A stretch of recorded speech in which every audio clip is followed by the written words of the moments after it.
Today is Monday, January 30th, 2017, and yesterday, on Sunday, you had a terror attack in Quebec. This was at a mosque where at least 6 people were killed and many others were injured. Now, the initial reports were all over the place. It was all kind of rumors. It was all kind of speculation. They're trying to blame Donald Trump. They're trying to blame white supremacy. They're trying to blame a lot of different people for what happened here. But the truth is much more like what you would think in reality, rather than any of these sensational claims on either side of the so-called aisle. But before I get into that, before I get into my actual opinion and actual some of the facts about what's going on, what I want to do right now is play a clip from Fox News where they say a little bit more about what's going on. If they say anything in there that's kind of incorrect, I kind of want to just bring them back a little bit after we get done watching the clip. So without further ado, go ahead and roll it. A deadly shooting north of the border in Canada now being declared a terrorist attack. At least 6 people killed after gunmen stormed a mosque in Quebec City. Canadian officials now calling for unity in the wake of this attack. I want to say a few words to our fellow Quebecers, Muslim Quebecers. We are with you. This is your home. You're welcome here. We are all Quebecers. Rick Leventhal's live at our New York newsroom with more. All right, Rick, what do we know so far about the attack? Shannon, it happened at the Islamic Cultural Center of Quebec during evening prayers just before 8 p.m. with about 40 worshipers inside. 2 gunmen dressed in black, wearing ski masks, walked in and started shooting, yelling Allahu Akbar, or God is great, according to witnesses. We're told at least one of the men was armed with an AK-47 style weapon, and witnesses say the shooters reloaded during the attack, leaving 6 dead and at least 8 wounded, the victims ranging in age from 39 to 60. In a statement, Canadian Prime Minister Justin Trudeau said, "It is heart-wrenching to see such senseless violence. Diversity is our strength, and religious tolerance is a value that we as Canadians hold dear. Muslim Canadians are an important part of our national fabric, and these senseless acts have no place in our communities, cities, and country." There have been anti-Muslim acts at this mosque in the past. The Canadian Broadcasting Company reporting someone left a pig's head on the doorstep this past June during the holy month of Ramadan. Shannon. All right, what more do we know about the suspects, the possible motive here? Well, police holding a news conference right now, but not giving us a lot of information. There has been a lot of chatter on Twitter about the shooters' possible identities, but the Canadian officials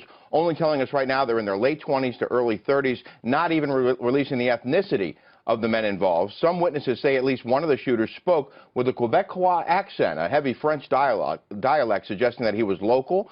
And Canada's Globe and Mail newspaper is reporting one of the men was caught after he called police and turned himself in a few miles from the scene. That is unconfirmed. The attack has prompted increased security outside mosques here in the U.S., including in New York City, where the NYPD has deployed heavily armed critical response command teams for what it calls extended tour coverage.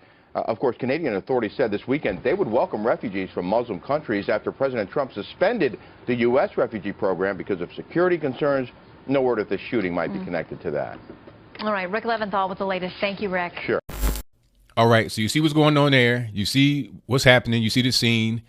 You see what they said about who was shot and killed, who was injured, etc. Now, before we get into the nitty-gritty of the story, let's talk about the rumors first. The rumors were all over the place.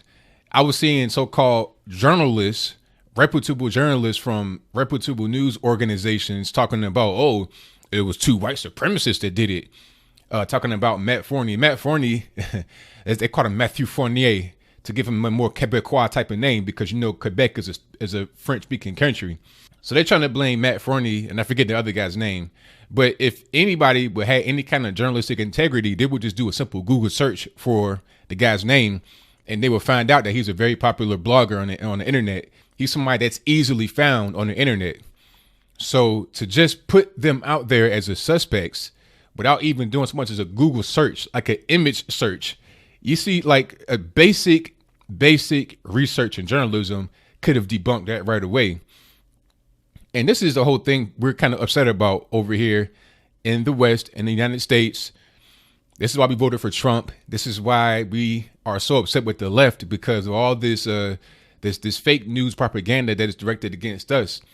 And they want to accuse us of being the so-called propagandists. It doesn't make any sense. You have to have some kind of integrity as a journalist. It doesn't matter who is to be benefited or who is to be at the detriment of what the news is that comes as a result of your research. You got to be able to be on point. You got to be able to be factual. That is very important.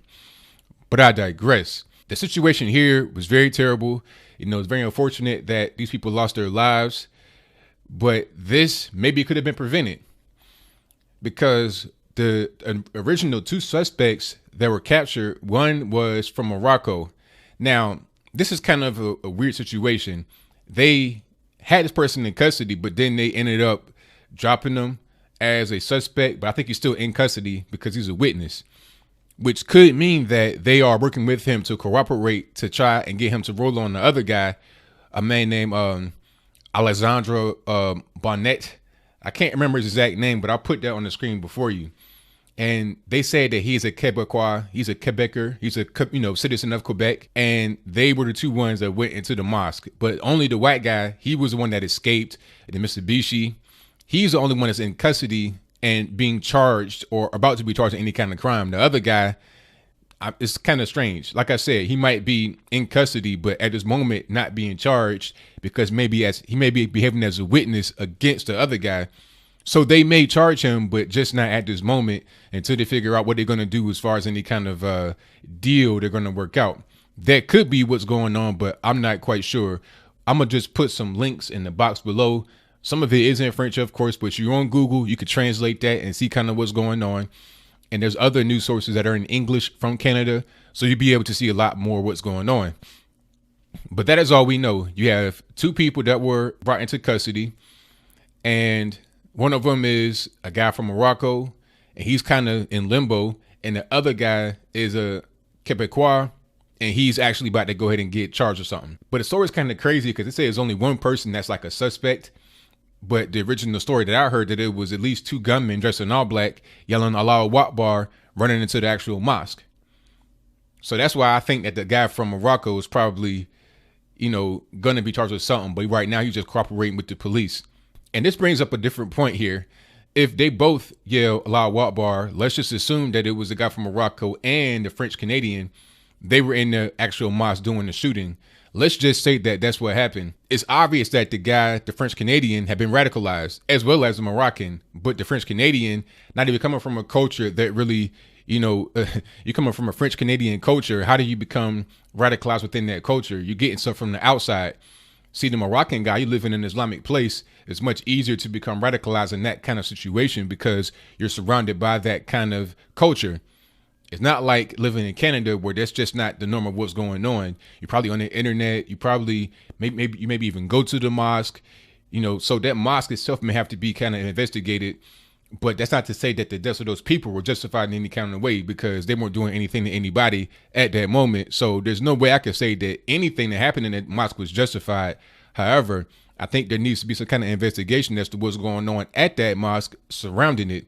If there's people that are not good that are infiltrating it, if people inside the mosque itself, intend for it to be kind of an attraction for hate, whatever it is, you got to do some kind of investigation into what's going on so these things won't happen anymore in Canada, Quebec, wherever it is.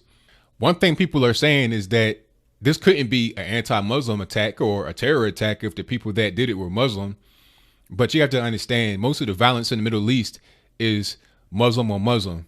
That's pretty much what it is. It's different kinds of Islam against other kinds of Islam.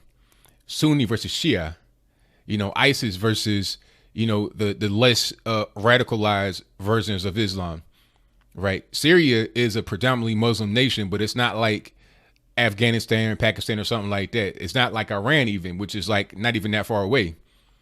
So a group like ISIS, they're coming in like ultra orthodox, and then they come in and try to make Syria become like them. Even though they're both Muslim, they're going to attack them. They're going to spread their version of Islam via the sword, even if it impacts other so-called Muslims or people that follow the Islamic faith. That's pretty much what that is. Yes, they do attack Christians, and yes, they attack Jews and everything else, but the majority of the violence is centered around Muslim on Muslim. That's pretty much what it is. There's a lot of different kind of factors to be involved with that. You're talking about land, you're talking about money, you're talking about religious ideology. There's a lot of different things that go into it. Power struggle. There's all kinds of stuff that kind of goes into it. So that is why you see these kind of attacks perpetuated by Muslims onto other Muslims. So it's really unfortunate, but I think this could be remedied by not allowing the stream of refugees to come into the country like Mr. Justin Trudeau wants. This almost seems kind of false flag as kind of a warning to Trudeau, like, hey, don't bring them refugees in here. You know, because just a few hours after he said that, maybe a couple of days, maybe, you have this happen. Now, I don't know if the guy from Morocco is a refugee or not, but obviously when you're bringing in tons of refugees from third world countries with Islamic influence, obviously things like this can happen. It's just a natural thing. And I hope that Trudeau is watching the situation here and listening to his citizens of Canada that do not agree with him and his policies of bringing, en masse refugees from the third world Islamic places into Canada. I think that he really should rethink that whole situation, especially since, the opposite of it is bad enough. It's almost like you're inviting the terror to your country.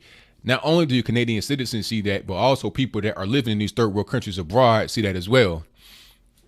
So that's pretty much all I got to say. What do you think? Do you think that this is an obvious situation where you have a country that is a little bit too lax on its immigration laws, that is not really doing what's necessary to be able to curb the tide of Islamic radicalization? Now, I'm not trying to say that Canada is just like this terrible place, because we have the same problems over here in the United States, and there's also the same kind of problems over there in Western Europe, Northern Europe as well. It's kind of a common thing that we all share, that we all need to kind of crack down on. But I've not really heard of anything like that happening in Canada. I know I have a lot of Canadian watchers listening to me right now. So if you know more about anything like this has happened before, any kind of Islamic related terror attacks or whatever it is, let me know in the comments. I definitely would be interested to see what's going on in your country as far as that's concerned. But do you think any kind of so-called fear, which really just being cautious, do you think that is racist to be cautious against the en masse influx of Islamic refugees coming from a third world place? Is that racist? Because really, realistically, to me, it doesn't really matter what race they are. It's all about their ideology and what kind of culture they'll bring to the new place that they're coming to. That's the main thing. You could be white as snow and have a dangerous culture. That's all that it is. And I think that's the main thing that many of us talk about on the right, that do not want to have an immediate influx of refugees from the third world country. We don't want that. I think if you want to be a philanthropist, you should be able to help them where they are. Pour le Canadien, pour le Québécois, je suis désolé pour la mort. And whatever your comments are, let me know in the comments below. That's all I got to say for this video. If you like what you heard, please comment, rate, share, and subscribe. Peace.